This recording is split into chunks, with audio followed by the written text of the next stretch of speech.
I'm now going to call the Thursday, September 1st Board of Commissioners work session to order. First thing is the financial recap.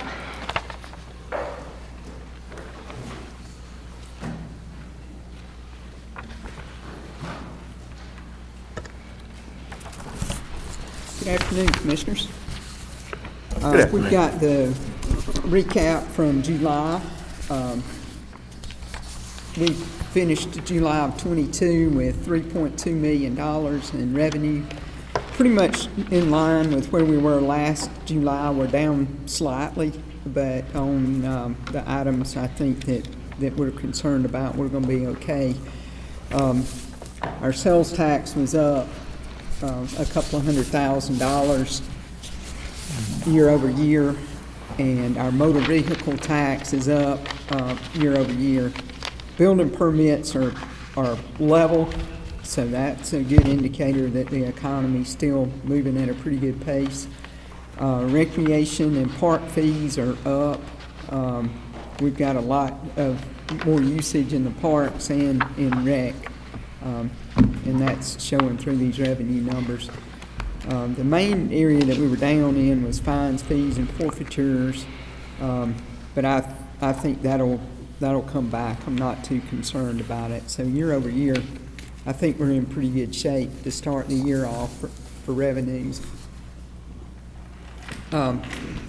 Expenses came in at 4.2 compared to last year at 4.7.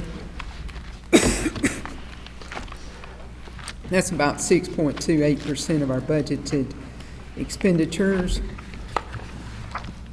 And our fund balance grew by about $9 million year over year.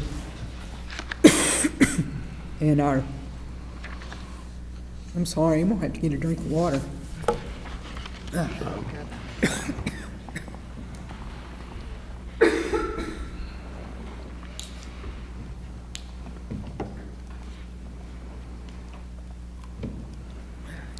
Sorry, I apologize for that.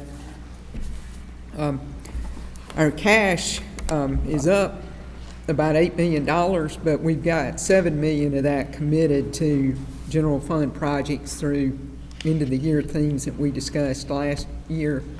So our cash, if you take that into consideration, is up about $2 million year over year.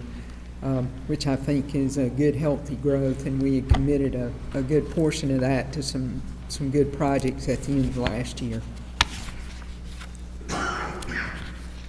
So that sums it up. I got a couple questions, Lisa. Okay. So our, if you will, unencumbered cash balance, is it around 30 million or was About it closer to 20? 32 million. About 30, okay. 32 million. Okay. The only question I've got expenditure-wise is, I mean, just mathematically, and it's not a big deal at all, but that economic development assistance line of 30,000, in other words, if you take 1/12 of the budget, it's about 8%, but this line item is about 19%. So I just wondered what the 30,000. I think we made the first payment to the chamber on our quarterly installments there. So Okay. Since it's a quarterly installment, that first quarter is going to increase your percentages. Okay. And then shouldn't have any expenditures for the next 2 quarters. So for next 2 months. So the quarter should end up okay. And then we'll see that same thing happen at the beginning of the second quarter. Okay.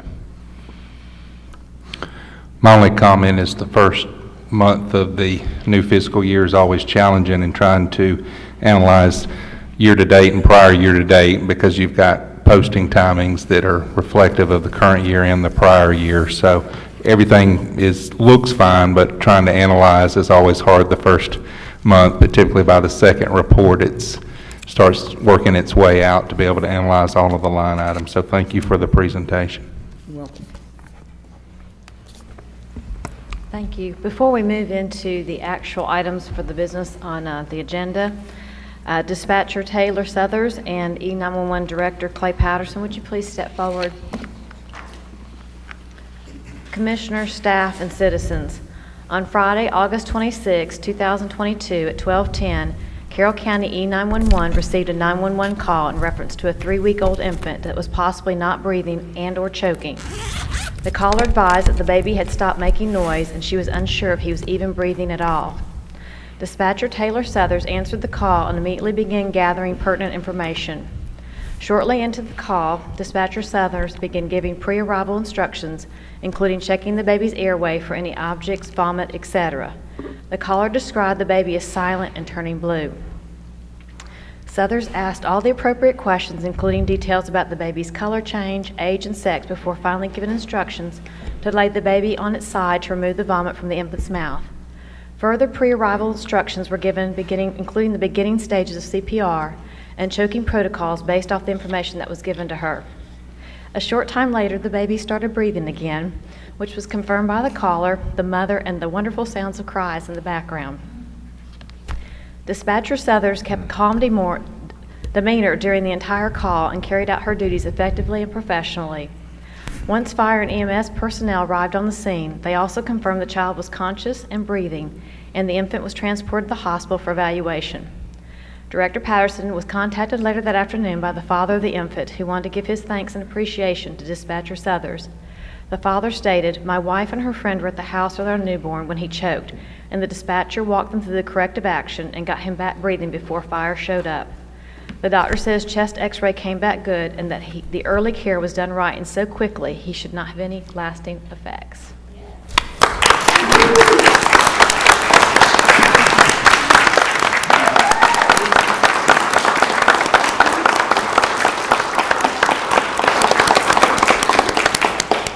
Yeah, I would also like to recognize Zach Pruitt and his wife and their 3-week-old, or 4-week now. They're here today, if y'all would like to stand. Sweet baby. So just real quick, I was gonna just let the Board of Commissioners know, as you're aware, last year we spent a good little bit of money out of the budget to get this new medical protocol put in place, and we've been working diligently since that time to get the agency into compliance with to become accredited. And it's a process, and we're completely in alignment with the goals of the plan of the organization. So, but it's meant a lot to me to get that going and to get it going correct. And I think what's most impressive about this is that even though it didn't get too far into the medical protocols, you know, it's important, a dispatcher's demeanor and the care and the compassion that they show on a phone call, that alone can sometimes change the result of the call. And for her to only be working with us since June, it's just, I have high hopes for you and high hopes for the center. I mean, I think that you continue down this road, and obviously that system, a program, and then having dispatchers act and react to the training the way that you have is nothing but a benefit to the citizens and to the county as a whole. So again, I wanted to present you with this life-saving award, and I guess we'll get a picture. Or do you want Yes, to do I was that? going to say, Okay. of the family and our newest little citizen. And what is his name? Merritt, okay. We'll bring him forward. Yeah, y'all want the commissioner stand up behind? Will you take it, because Ashley's up here? In a work session. And no lie. Let me see. Y'all got a I set. said they have to come. Let's see what we got here. Okay, Montreal, actually, I think we're actually good. Okay, everybody look at me, smile, cheers. Great, thank you so much.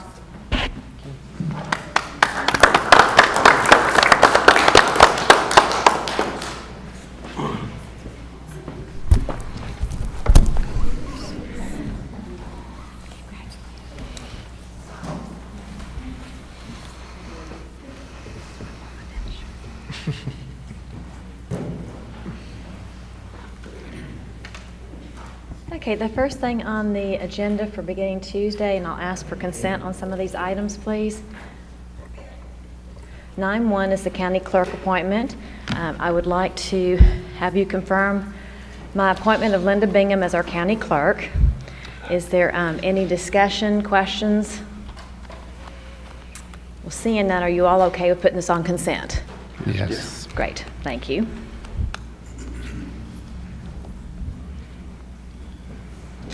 9.2, we have Chief Judge John Simpson here with the Coweta Judicial Circuit to present an architect selection for the court facilities. Thank you. We met and interviewed 2 architectural firms, and we had good presentations, and we had good discussions, and we chose Jericho Design Group. Thank you very much. So I think our Thank fifth you. floor is finally going to be realized. Right. Do y'all have any questions for Judge Simpson? The only thing I would like to add is I had reviewed the contract and had a conversation with legal counsel. I think there was an add alternate for low voltage, and I want to ensure that we go ahead and include that into the approval process. I don't think we want to wait, nor do we want a separate entity. We need someone familiar on the front end. So, and I think legal counsel has also contacted our facilities consultant who agreed. That's correct. Okay, great. So do we, can we do a consent to accept the architect chosen plus go ahead and accept the add-on fee of $35,000? That's correct. Okay, we can do that. Okay. Are y'all all, any questions for legal counsel or for the judge? I just have one little quick question. So I noticed in the write-up here from Jericho, what the fees include is construction administration with site visits per the RFP, and you're satisfied with that as far as their adequate oversight, I guess, of that construction? That's correct, yes. Okay. Commissioners, are you good with putting this on a consent agenda? Yeah. Great. Thank you. Thank you, Judge Thank you. Simpson. Next, we have 9.3, a tax collection software. We have Vicki Bearden, the tax commissioner, here to present how to make her office go smoother, hopefully, and for staff too.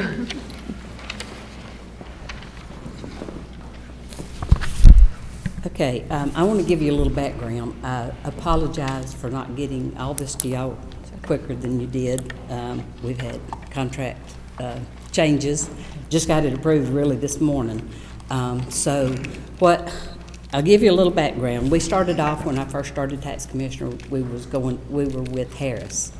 Harris did not give me any kind of support whatsoever being a new tax commissioner. So when I'd call and I needed help, they would put me in line with everybody else. So it might be 3 or 4 days before I got in touch with them or before they called me back for any help.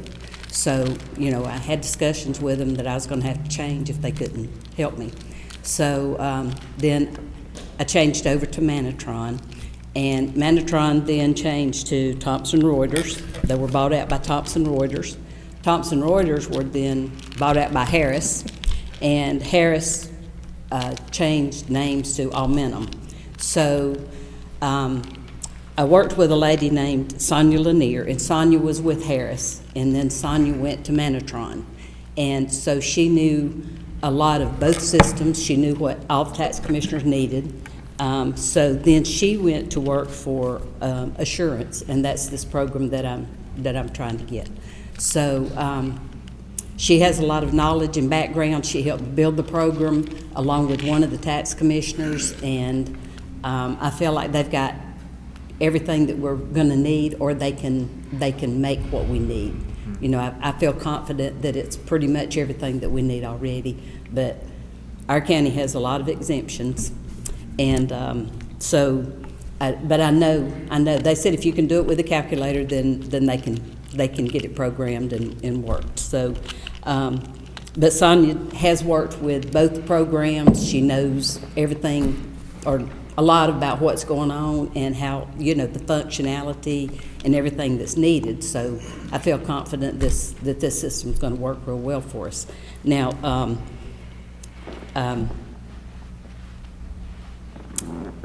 well, I forgot what I was going to say. Anyway, Okay, the push. Okay, so I started talking to them in May, and then it was like June, mid-July that we really started talking, and then I decided that I really wanted to go with them.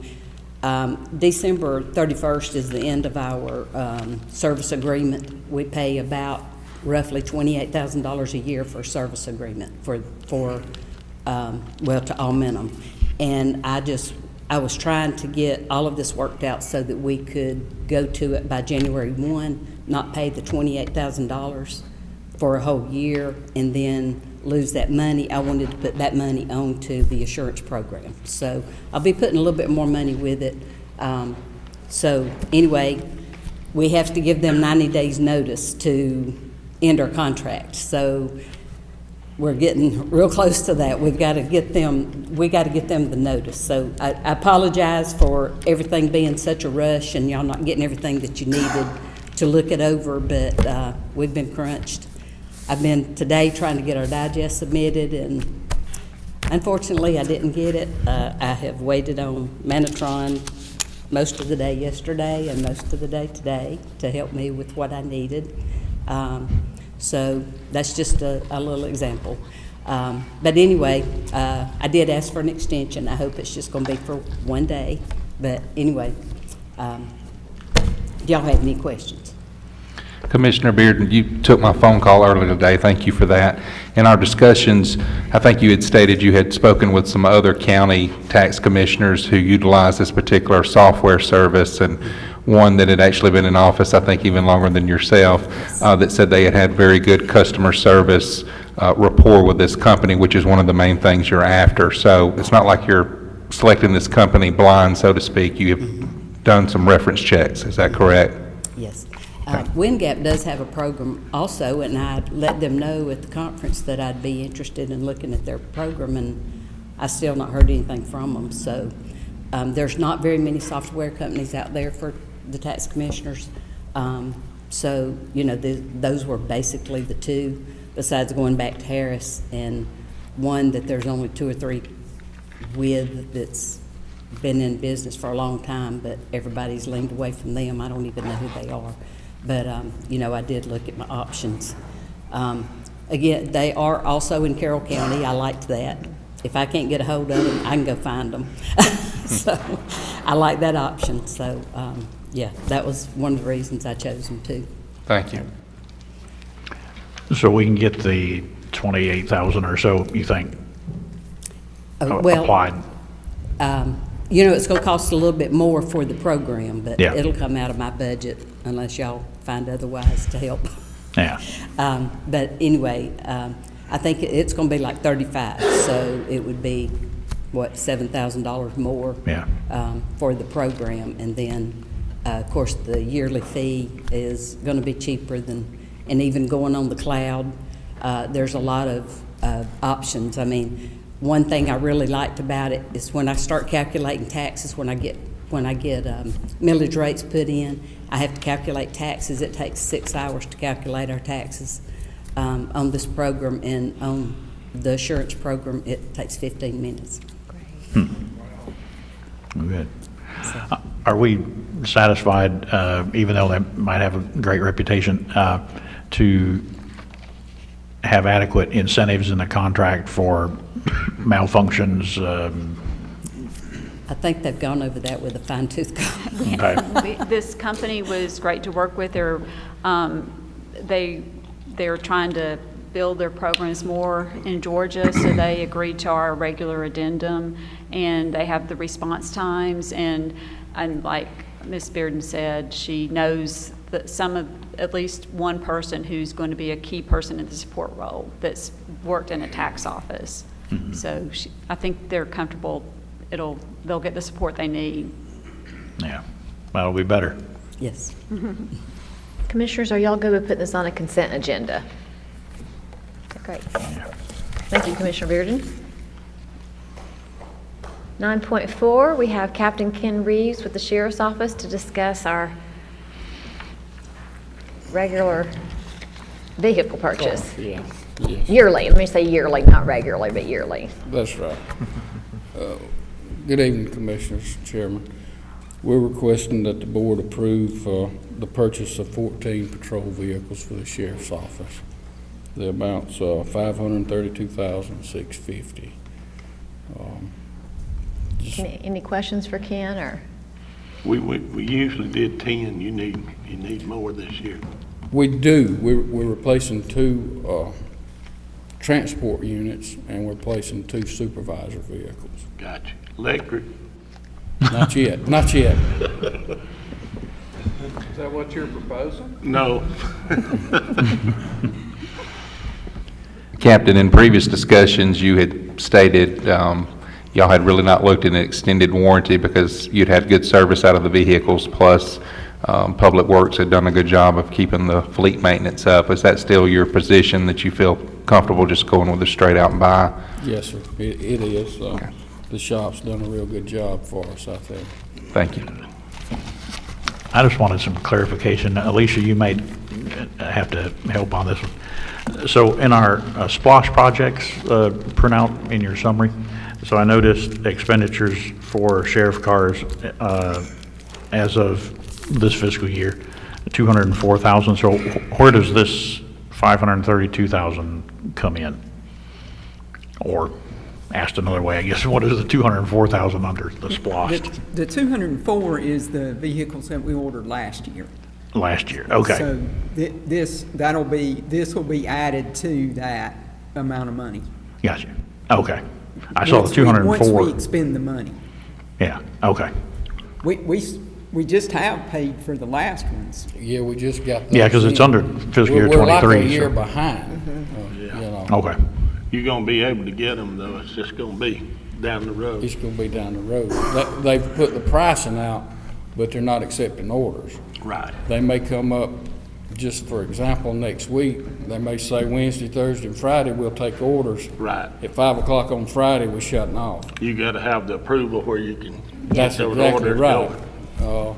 If we don't, it'll be another year before we Right. get the chance. Commissioners, are you good with putting this on a consent agenda? I'm good. Okay, great. Thank you, Ken. 9.5, we have Major Craig Dodson with the Sheriff's Office to talk to us about the courthouse parking deck security cameras. Thank you. I think you have in your packets the proposal. What we've come to in the parking deck is our cameras have reached their life cycle, basically. They're starting to go down. Some of them are still working, but it's time for a replacement. Been working with the chairman for a while. She's been working with the city of Carrollton. They own the parking deck. Originally, when the courthouse was built, we installed the cameras because it's important for our judicial security. We paid for everything. And she's negotiated with them to where they will pay for half the cameras, half the maintenance, half software upgrades, anything such as that comes in the future. And I think there is a intergovernmental agreement that's been completed with them. And y'all have that in front of you, and actually it's the Tanner Street parking deck. We were trying to clarify it doesn't belong to the courthouse, and we're trying to follow with Carrollton's terminology of their other parking deck. So it says it says courthouse parking deck, but it's really the Tanner Street. So I appreciate you again, Commissioners, dealing with us with these contracts and last minute changes, and they're again getting things done. So does anybody have any questions for Major Dodson? Major, I know probably in the near future, we're going to have to look at some camera upgrades inside the actual judicial center as well, and I assume that you all have looked to ensure this is compatible, or as we try to upgrade in that area, everything will kind of blend together, so to speak. Absolutely. It'll be the same type camera system. Actually, a server that'll be purchased in this original, if approved, will be used inside the courthouse, and it'll tie in with some of the other cameras inside. But yeah, it'll seamlessly, we'll be able to monitor. The city of Carrollton will be able to monitor it. So, I think with the fifth floor addition, we need to look at the upgrades on the cameras for this when we're putting the cameras on the fifth floor in here and tie that in together. they will. It's not going to be an issue at all. So with the 50-50 split, with the city will operate the system, and they'll be able to monitor it also. Yeah, I don't know so much operating the system. I guess they will operate it, but it's a web-based system. They'll have access to monitor it. We'll have access. Like I say, the intergovernmental agreement covers the maintenance, software upgrades. Things don't have a life cycle of about 10 to 12 years. That's about what, it's like a computer kind of. The server itself may not last that long, but it has facial recognition, low light technology, so it'll do what we need it to do. Commissioners, are you good with putting this on a consent agenda? Okay, great. Thank you. Thank you, Major Dodson. 9.6, we have Fire Chief Chet Barnwell here to talk about some fire rescue equipment purchases.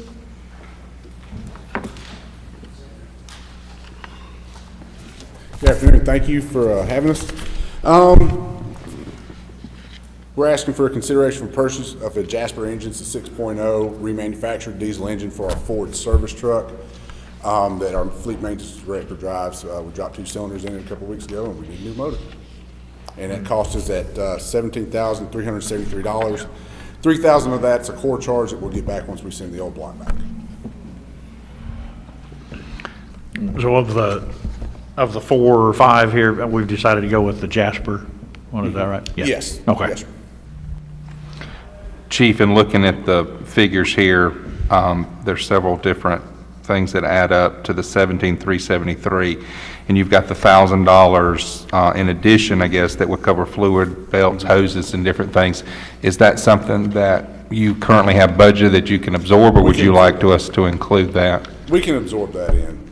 I mean, this purchase kind of caught us off guard, so. Okay. Yeah. And that's not going to put your budget in a No, strain with that portion? Okay, thank you. Commissioners, are y'all good with putting this on a consent agenda? Okay, great. Thank you, you. Chief. All right, 9.7, we have Matt Wyndham, our Executive Director for the Carroll County Water Authority, to come and talk about a state ARPA grant drinking water project that I sent you a copy of, I think last weekend or maybe right before this weekend, because it was a lot of pages to read, wasn't it? It was. Commissioners, Chairman, thank you for the chance to come this afternoon. We learned 2 weeks ago that the state of Georgia would be accepting grant applications for drinking water projects that would support increased population. And sort of came out of the blue. We weren't expecting that. It's a pretty short window for application. So we started working on it. During that process, we learned that authorities are not actually authorized to apply for the grants. It needs to go through a local government, like a city or a county government. So I approached the chairman about the opportunity if the county would partner with us in this grant application. So she received that receptive to that. So what we're asking for is if the board would approve and authorize a grant to be filed. It'd be for $31.886 million. It would go to fund the construction cost of the Indian Creek Reservoir and the raw water intake inside the reservoir. If we were so fortunate to be awarded this, there's about $400 million total in grant funds that will be distributed by the state. This is certainly not a shoe-in by any means, but if you don't ask, you don't receive. We're prepared to move forward with it. My staff has already been working with some of the county staff in anticipation since the grant's due next Friday. And I would say, too, my staff has been so appreciative of the county staff. Amy Goolsby and Alicia and her staff couldn't believe how responsive they were. So I say that to you so you'll know that the staff is working diligently for all of us in the county. So I just want to mention that tonight. But if you would be so willing to approve it at the meeting, then we would move forward with filing that grant, really with us sort of taking the lead of that, but under the county's name, if you would. And if the grants would be received, then we'd need to do a sub-recipient agreement, similar to what we just recently did for the North Carroll improvements, and we run the ARPA funds through the county and through our project at that time. Great, thank you. Any questions for Matt? Commissioners, are you good with putting it on a consent agenda? All right. Thank you, y'all. Matt. Hopefully we'll keep our fingers crossed. Most Thank y'all. definitely. Next we have 9.8, District 1 Commissioner Montrell McClendon to present to us the Georgia Outdoor Stewardship Program Grant with the City of Carrollton for the Greenbelt Trail to Little Tallapoosa Park, we had applied for last year.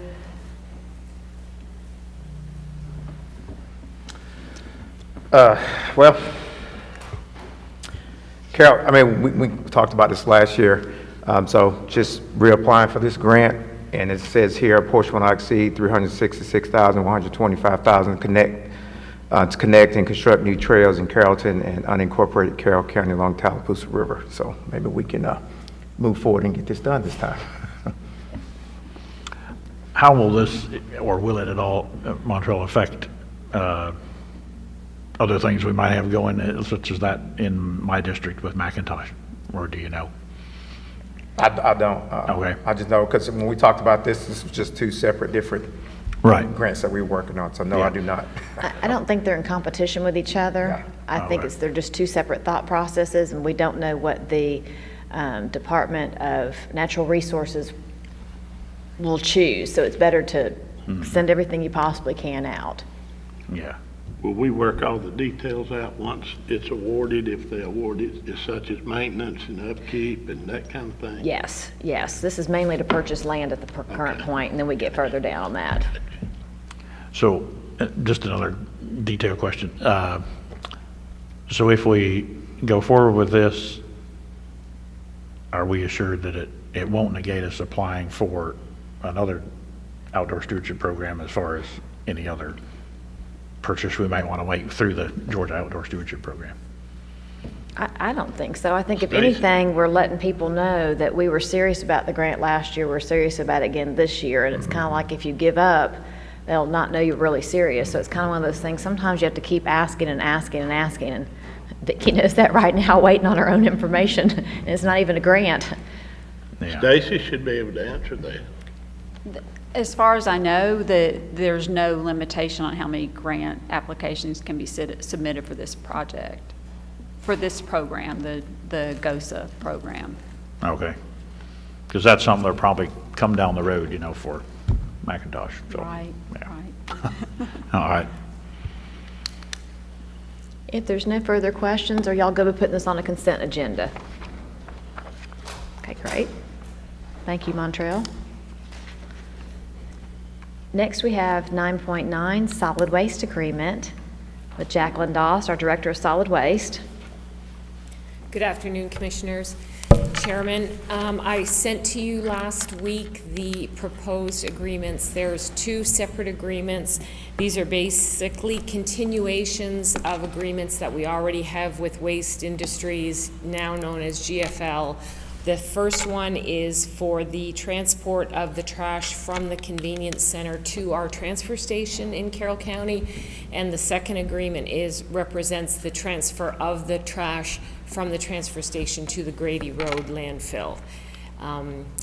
As you know, it's difficult times and prices have increased. We have made a reflective increase at the transfer station in anticipation of these agreements, and I'm very satisfied with the terms, and I've worked really hard to negotiate in good faith as best as I could and get the best deal that I could for the citizens of Carroll County and the Board of Commissioners. Any questions Yeah, for I got Jacqueline? one. Okay. I don't understand why they transfer it to the recycling center and then take it to the dump. If they've already got it loaded, why don't they go to the dump with it? It's a different vehicle. So the trucks that transfer from the convenience center to the transfer station are a lot smaller. Right. They're generally roll-off containers. Excuse me, then it gets dumped and amalgamated at the transfer station, and then it gets transported in Big actual transfer truck trailers. And it's important because these are all the things you learn about trash. It's actually a recipe. So sometimes you'll have like lighter commodities when you take trash from the convenience center, and then it gets mixed with heavier so the loads are balanced, and your weights have to be within regulation for the DOT regulations to move it down the load. And it's just not practical for GFL, because it's actually subcontracted from the transfer station to the landfill. It's not actually, the first part is physically actually transported by GFL, The second part is subcontracted to a contractor named Atomic. So, does that answer your question? I just want to say thank you very much to the commissioners that reached out and asked me the questions and took the time to read the agreements in advance of this. Clint, I'm sorry, did I cut you off? No, you're fine. I was just going to state that I had reviewed the contracts, and under the ETC agreement, I had some questions about the general liability, and I had discussed that with legal counsel, and I think their commitment meets our standards, but the document technically has to be updated, so just making a notation that the document that's uploaded will change to an agreement they've already agreed to, if you will, but the verbiage and the amounts will change on Tuesday night. That's correct. So 9.9, 9.10, are y'all good with putting that on consent with, I guess, the corrected? Yes. I just have a quick question. Yeah, but yeah, okay. Somewhere in here, in what was given to us previously a few weeks ago, I remember some fuel surcharge or something. Is that? So what I was able to do, I'm very proud of this. Our fuel base rate used to be about $2.35 for both agreements. It's now been increased to $4. We use the national standard of what bulk fuel rates are. They don't invent, they can't tell me, well, this is the number we use. There's a standard that is available to the public that I have access to, that I check every single Monday, and I can tell you that that rate has not jumped over $4. So the fuel surcharges that we've been experiencing on both halves of these contracts should, in all intents and purposes, barring some major catastrophic increase in fuel prices, should completely go away. Okay. Which is also good for contractual purposes, because we know what we're going to be paying every month. There's not going to be that big surprise. Okay. Are we good with putting this on a consent agenda? Okay, great. Thank you, Jacqueline. Thank you. Okay, 10.11, Commissioner Chance, please. Thank you, Madam Chairman. Commissioners, you've got before you a packet that Madam Chairman and our clerks were able to put together this afternoon. This is regarding the TAD with the City of Billerica. As you know, we sent back a non-binding agreement that the Board of Commissioners had agreed on with the terms. We have one of those. We've done that a couple different times, so we've got one of those in your packet. In addition to that, as you know, we've had a lot of verbal communication with the city. The chairman and I have tried to work with the mayor and the city administration there to talk about some of the differentiations of where we're sitting currently, and so you've also got a copy of that. You've also got a copy of the last agreement that the City of Billerica just passed on Tuesday night. That was sent back to us, I think, on Wednesday, and I do want to thank our legal team, Ms. Blackman and Mr. Jackson, and also our TAD expert contract team that we have hired, who has worked diligently to try to get a red line version there so that you can easily go down through the documents and you can see the proposed language changes. What I would like for the commissioners to do is just have an opportunity to go through the packet, especially the last document, and have some time to read over that, and then hopefully I can individually speak with you all before next Tuesday and kind of get everyone's pulse about the information that's in the packet. And again, we have not had this long at all, and I thank all the team on the county side that was able to put this together for us. Right. Thank you. So we will not be putting that on consent right this moment. So to look at next Tuesday, we have no plan in zoning. But we do have several proclamations, so it should be a real fun start to the evening. We'll do the consent agenda, then we'll move into the TAD, so this will allow lots of time for us to discuss if necessary, and then we will have an executive session. So let me just confirm, 9.1, 2, 3, 4, 5, 6, 7, 8, 9, 10 are all on consent, and 9.11 will be the only business of topic, which will be the Billerica TAD. Okay, great. If that's all, I will adjourn the meeting. Thank you.